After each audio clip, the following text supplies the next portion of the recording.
അങ്ങനെ വിളിച്ചു. ഇന്ന് വരാൻ പറ്റില്ല എന്ന് പറയും. അപ്പോൾ ലൈവ് ഇട്ടിട്ട് 47 മിനിറ്റായി അല്ലേ?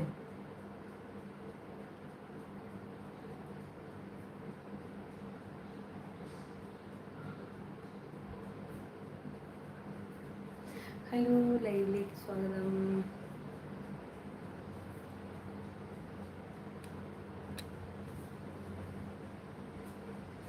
അപ്പോൾ ആദ്യമായിട്ട് അറിയുന്ന ചാനൽ കാണുന്നുണ്ടെങ്കിൽ ഒന്ന് സബ്സ്ക്രൈബ് ചെയ്യണേ. അപ്പോൾ നമ്മളുടെ ചാനലിൻ്റെ നെയിം വന്നിട്ട് കുട്ടിയാണ്. അപ്പോൾ എന്താണെന്ന് വെച്ചാൽ കുറച്ച് തമിഴും മലയാളം സംസാരിക്കാൻ വേണ്ടിയിട്ടാണ്. പിന്നെയാണ് നോക്കിയത്, അത് ബിസ്ക്കറ്റിൻ്റെ പേര് അതുപോലെ ഉണ്ട്. ഏതായാലും വെച്ച് പോയി ഇരിക്കട്ടെ അല്ലേ? അപ്പം ആദ്യമായിട്ട് അറിയുന്ന ലൈവ് കാണുന്നുണ്ടെങ്കിൽ നമുക്ക് സബ്സ്ക്രൈബ് ചെയ്യുക, സപ്പോർട്ട് ചെയ്യുക, ലൈക്ക് ചെയ്യാൻ മറക്കരുത്.